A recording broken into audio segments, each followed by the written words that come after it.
बिस्मिल्लाहिर्रहमानिर्रहीम अस्सलाम वालेकुम दोस्तों, मैं हूं Usman Ali. Welcome to my channel. और आज की वीडियो के अंदर हम बात करेंगे कि अगर कोई शख्स जो है वो दूसरी शादी करना चाहता है तो उसके लिए मुतलका यूनियन काउंसिल से परमिशन सर्टिफिकेट लेने का क्या तरीकाकार है। आज की वीडियो के अंदर हम इसी मौजू के ऊपर बात करेंगे। तो मौजू की तरफ जाने से पहले सब दोस्तों से गुजारिश है कि अगर आपने अभी तक हमारे YouTube चैनल को सब्सक्राइब नहीं किया है तो वीडियो के नीचे एक रेड कलर का सब्सक्राइब का बटन आ रहा होगा, उसके ऊपर क्लिक करके सब्सक्राइब कर लीजिएगा और साथ बेल आइकन को भी दबा दीजिएगा ताकि जब भी हमारी कोई लेटेस्ट वीडियो आए तो उसके नोटिफिकेशन आप तक पहुंचते रहें। देखिए, सबसे पहले हम बात कर लेते हैं कि इस हवाले से जो है वो अगर कोई शख्स जो है वो दूसरी शादी करना चाहता है और उसके पास जो है वो कोई भी जो है वो सॉलिड रीज़न मौजूद है कि जिसके अंदर अगर कोई उसकी जो फर्स्ट वाइफ है वो जो है वो डिसेबल है इस हवाले से कि वो जो है वो उसमें औलाद नहीं हो सकती है, या वो जो है वो अपने अज़दवाजी जो ज़िम्मेदारियां हैं वो पूरी करने से कासिर हैं, या कोई शख्स जो है वो इस चीज़ की इस्तात रखता है कि वो दूसरी शादी कर सकता है और तमाम बीवियों के अंदर यकसा तौर के ऊपर जो है वो सलूक उनके साथ जो है वो रवा रख सकता है, तो वो सेकंड मैरिज की परमिशन के लिए जो है वो सबसे पहले कंसर्न यूनियन काउंसिल को एक तहरीरी सूरत में एप्लीकेशन देगा। अब ये जो एप्लीकेशन है वो उस यूनियन काउंसिल की हदूद के अंदर, जिस यूनियन काउंसिल की हदूद के अंदर उसकी फर्स्ट वाइफ जो है वो रहती हैं, उस यूनियन काउंसिल के अंदर दरख्वास्त देगा। तो वहाँ पर जो है वो दरख्वास्त देगा यूनियन काउंसिल को, तो यूनियन काउंसिल जो है वो इसके ऊपर सबसे पहले जो है वो उसकी जो फर्स्ट वाइफ है उसको नोटिस जारी करेगी कि इसमें जो चेयरमैन यूनियन काउंसिल है उसको एक दरख्वास्त मासूल हुई है सेकंड मैरिज की परमिशन के लिए। आप भी जो है वो इसके अंदर आएँ और अपना वर्शन जो है वो बयान करें। तो उसमें एक हेयरिंग जो है वो उसमें मुकर्रर करेगा और इस हेयरिंग के अंदर जो है वो उसकी जो फर्स्ट वाइफ है वो भी अपीयर होगी, और अपीयर होने के बाद जो है वो दोनों को सुनेगा, और सुनने के बाद जो है अगर वो इस चीज़ के ऊपर मुनासिब समझता है कि जो रीज़न जो है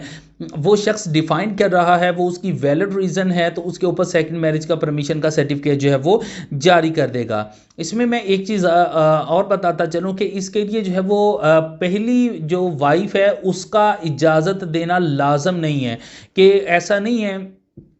कि पहली वाइफ जो है वो लिख के देगी तो तब ही जो चेयरमैन यूनियन काउंसिल जो है वो इजाज़त देगा, ऐसा नहीं है। चेयरमैन यूनियन काउंसिल के पास इस चीज़ का इख्तियार मौजूद है कि अगर उसकी सिर्फ उसने रीज़न्स को देखना है कि जो मर्द रीज़न्स को बयान कर रहा है वो वैलिड है या नहीं है। अगर वो वैलिड हैं तो उसके ऊपर वो परमिशन सर्टिफिकेट जारी करेगा, इवन कि उसकी फर्स्ट वाइफ बेशक उससे डिनाई क्यों ना कर रही हो। लेकिन अनफॉर्चुनेटली जो इस वक्त प्रैक्टिस चल रही है, प्रैक्टिस के अंदर मेजॉरिटी के अंदर चेयरमैन यूनियन काउंसिल जो हैं वो इस चीज़ के ऊपर इंसिस्ट हैं जी, वो पहली वाइफ आए और उसके ऊपर वो लिख के दे इजाज़तनामा, तो फिर हम जो है वो सर्टिफिकेट जारी करेंगे, जो कि लॉ के मुकम्मल तौर के ऊपर खिलाफ है।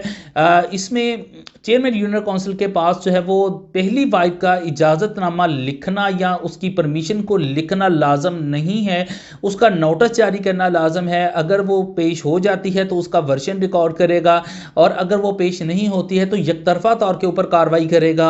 और करने के बाद अगर उसको मुनासिब लगता है चेयरमैन यूनियन काउंसिल को कि इसके ऊपर जो है इसकी रीज़न वैलिड है, तो वो इसके ऊपर जो है वो उसको सर्टिफिकेट जारी कर सकता है। लेकिन अनफॉर्चुनेटली जो चेयरमैन यूनियन काउंसिल से मेजॉरिटी के अंदर जो हैं वो अपनी पावर्स के बारे में ही प्रॉपर्ली तौर के ऊपर अवेल नहीं है कि उनको कितनी पावर्स जो है वो कानून के अंदर उनको दे दी गई हैं। अब इसके अलावा जो है वो अगर कोई भी अग्रीव्ड पर्सन है चेयरमैन यूनियन काउंसिल के ऑर्डर के अगेंस्ट के वो समझता है कि मुझे परमिशन मिलनी चाहिए थी, यूनियन काउंसिल के चेयरमैन ने उसको नहीं दी है, या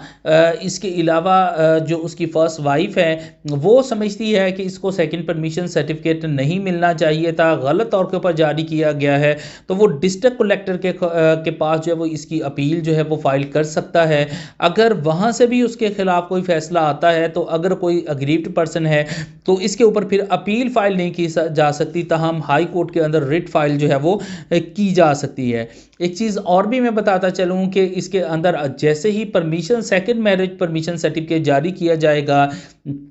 अगर पहली जो वाइफ है उसका कोई हक महर रहता है, वो गैर मुअज्जल हक महर है जो अभी तक अदा नहीं किया गया है, तो वो शौहर को फौरी तौर के ऊपर पहली बीवी को अदा करना पड़ेगा। इसके अलावा chairman union council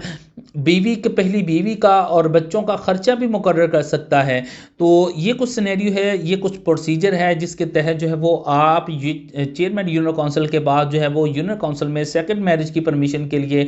application move कर सकते हैं। अगर इस के हवाले से अगर आपका किसी किस्म का कोई सवाल है तो वीडियो के नीचे कमेंट करके भी पूछ सकते हैं, मेरे व्हाट्सएप नंबर के ऊपर वॉइस मैसेज करके भी पूछ सकते हैं। थैंक फॉर वॉचिंग एंड अल्लाह हाफिज़।